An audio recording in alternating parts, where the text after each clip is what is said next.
أعوذ بالله من الشيطان الرجيم بسم الله الرحمن الرحيم فانتقمنا منهم فأغرقناهم في اليم بأنهم كذبوا بآياتنا وكانوا عنها غافلين.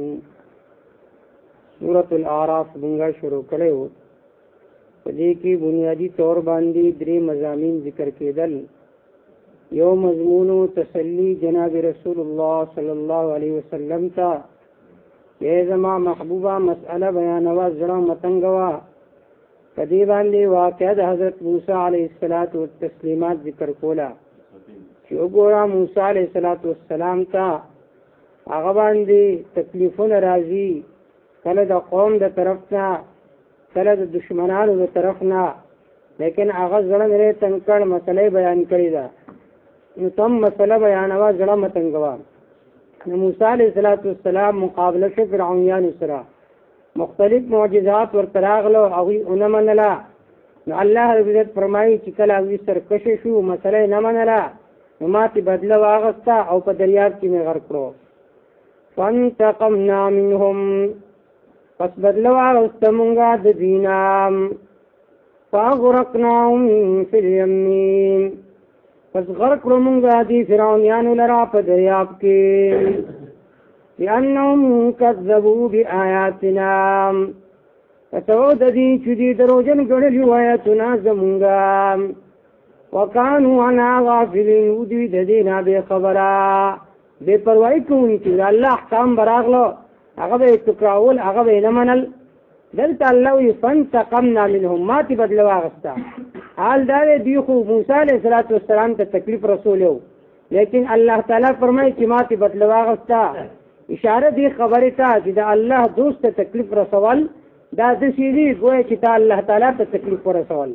دیو جن حدیث پاک کی راضی جناب رسول الله صلی الله علیه وسلم فرمایي من عادى لي وليا فقد آذنت بالحرب. حدیث قدسی کہ اللہ تعالی فرمائی من عادى لي وليا هغه څوک چې زما دوست سره دشمنی ساتي فقد آذنت بالحرب پس تحقیق سره زد سره اعلان جنگ کوما. یو اعلان جنگ چا سره شوی دی؟ څوک چې سود کې د سود کاروبار کوي نو الله تعالی طرف نه هغه سره اعلان جنگ دی.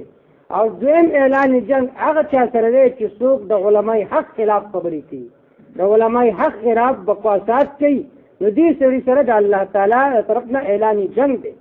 او چې کله دو فریقین یو بل سره جنگ کوي نو د جنگ قانون دا دی چې د فریق کی مخالف په هغه شی باندې خلک قبضه کوي چې کم د هغوی په نسبت باندې اهم شی وي. نو چې الله تعالی هغه سړي سره اعلان جنگ کوي چې څوک د الله دوستانو سره بغض ساتي کې نه ساتي، نو د مسلمان سره د ټولو نه اهم شی د انسان په جسم کې هغه ایمان دی. نو یو سړی هغه د الله نیکانو سره بغض ساتي، عداوت او دشمنی ساتي، نو الله به د دې ایمان سره خپل ایمان بچي. د دې وجه نه علامہ رشید احمد گنگوی رحم اللہ فرمائل کہ میں گارنٹی سے کہتا ہوں جو آدمی اپنی زندگی میں علماء کو برا بلا کہتا ہے تو اس کے قبر کو بے کوت کر دیکھوں گے کہ اس کا چہرہ قبر سے پیرا ہوا ہوگا. یہ تو مخبر قبر نہ اوریدلې وي چې څوک علماء حق ہوتا تنزلی کوي، زړه کې وسره بغض ساتي، زړه کې وسره عناد ساتي. نو ګور الله فرمایي فانتقمنا منهم ماتې بدله واغسته. موسی علیہ السلام غمجن کړو، دا الله یو دوست غمجن کړو، نو الله وی ماتې بدله واغسته. اور دا بدله الله تعالی تر ورځې د قیامت پورې علي او کله کله الله مهلت ورکوي. واورثنا القوم الذين كانوا يستضعفون او میراث سره ورکړه مونږه هغه قوم ته كانوا يستضعفون چې کمزوري ګڼل کېدل وي. مشارق الارض مشرقي ځمکه او مغاربه مغرب داغې د مشرق طرفم ماضي مالکان جوړ کړو، د مغرب طرفم ماضي مالکان جوړ کړو. اشاره دی خبرې ته چې د مصر ټول ځمکه مې دې بني اسرائیلو ته ورکړه، د شام ځمکه مې بني اسرائیلو ته ورکړه. ولې؟ ځکه هغوی مشکلات برداشت کړو، مصیبتونه برداشت کړو. د دې وجې نه علامه ابن قیم رحم الله فرمایي بالصبر والیقین تنال الامامة فی الدین. فصبر سره په یقین سره په دین کې امامت حاصلېږي. یو سړی صبر کوي، مشکلات پې راځي، هر قسم تکالیف پې راځي، مالی او جانی، خو هغه کلک ولاړ دی، خپل هغه کار نه پرېږدي. دویم یو سړی الله تعالی په ذات اعتماد او یقین دی، نو دې سړي ته الله تعالی دنیا کې هم مشرتوب ورکوي او په آخرت کې خدای دی د هغه مشرتوب. وګوره الله هغوی له مشرقي طرف د ځمکې او مغربي طرف د دې وارثان الله ولې جوړ کړو؟ ځکه مصیبتونه برداشت کړو، تکالیف برداشت کړو. التي بارکنا فیها، هغه ځمکه چې مونږه برکت اچولی په هغې کې، چې هغه ځمکه د شام ده، ځکه هو مسکن الانبیاء، د شام ځمکه دا د انبیاء علیهم السلام مسکن دی. اکثر انبیاء علیهم السلام د شام په ځمکه کې پیدا شوي او معنوي برکات پکې الله چولي دي حصي. هلته نهرونه، هلته ښایسته ښایسته بوټي، ونې، دا په ملک شام کې دي. نو حصي او معنوي دواړه برکتونه الله په شام کې اچولي، د دې ځمکې مالکان کړو. وتمت کلمت ربک الحسنی، پوره شوه وعده د رب ستا الحسنی په ښایسته طریقې سره علی بني اسرائیل، په بني اسرائیلو باندې. لیکن وجه سوا بما صبرو، په سبب د دې چې دوی صبر کړی و. صبر څه ته ویلی شي؟ صبر صرف دې ته نه شي ویلی چې تا باندې غم راغی تا صبر وکړو، بلکې د صبر یو وسیع مفهوم دی په شریعت کې. صبر په لغت کې ویلی شي کلکوالي ته، حبس النفس علی الشیء المکروه. داسې یو شی راغی چې تا زړه غواړي چې دا کار مې وکړی، خو ته په خپل سینه باندې ګټه کېدې، ځان له تکلیف ورکړې، دې ته ویلی شي صبر. دې صبر یو څو درجات دي. یو دی صبر عن المعاصي، د ګناه تقاضا ستا په زړه کې پیدا شوه، تا هغه ګناه نه کوي، خپل زړه دې تکلیف ورکړو، دا هم په صبر کې داخل دی. دویم دی صبر علی الطاعات، چې الله تعالی فرمایي چې مونځ وکړه، الله تعالی فرمایي چې زما په لاره کې وځه، جهاد وکړه. زړه خو غواړي چې دا کار ونه کړم، لیکن د الله تعالی د طرف نه حکم دی ته خپل زړه له تکلیف ورکوي، هغه کار کوي. دې ته ویلی شي صبر علی الطاعات، په نیک کارونو باندې صبر کولو. او دریم دی صبر عن المعاصي، چې دغه د منې راغی ګناه تقاضا راغله، ته ګناه نه ځان بچ کړي، دې ته ویلی شي صبر عن المعاصي. او بل صبر عن المصائب، مصیبت راغی په دې وخت کې تکلیف ور دي، دې ته ویلی شي صبر عن المصائب.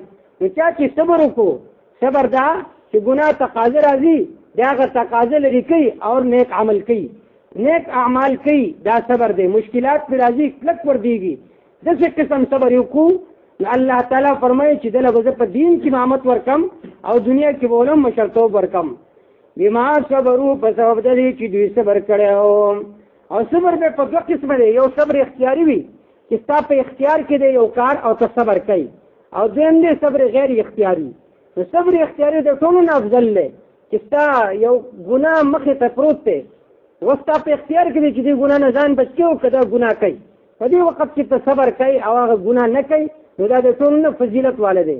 د دې وجې نه علماو فرمایي چې صبر چې دی دا په دین کې دا د زرو کرامتونو نه افضل دی.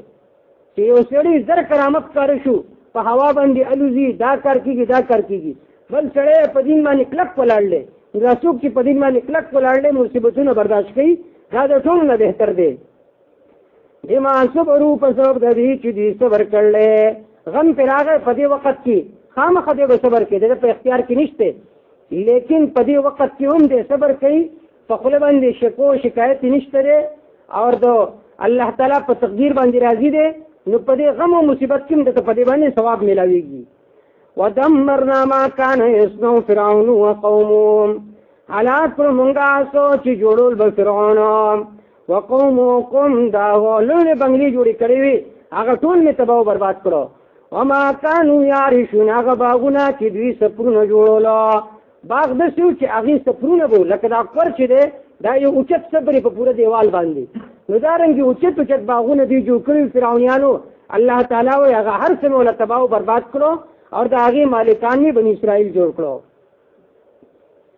فانتقمنا منهم، پس بدله واخیسته مونږ د دوی نه، فاغرقناهم فی الیم، پس غرق کړو مونږ دوی لره په دریاب کې، بأنهم کذبوا بآیاتنا، په سبب د دې چې دوی دروغجن کړي آیتونه زمونږه.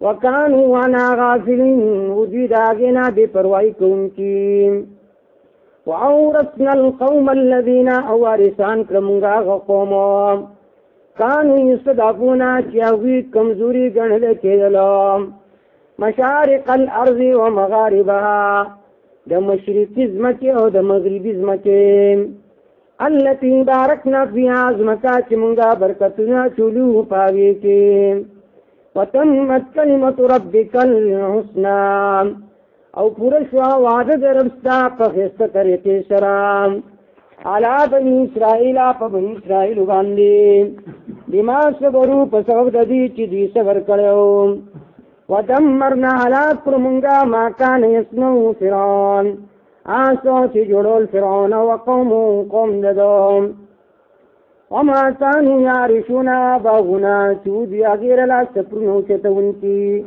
وما هغه باغنا كانوا يعرشون چودی اغیر لا سپرنو چتونکی فانتقمنا منهم پس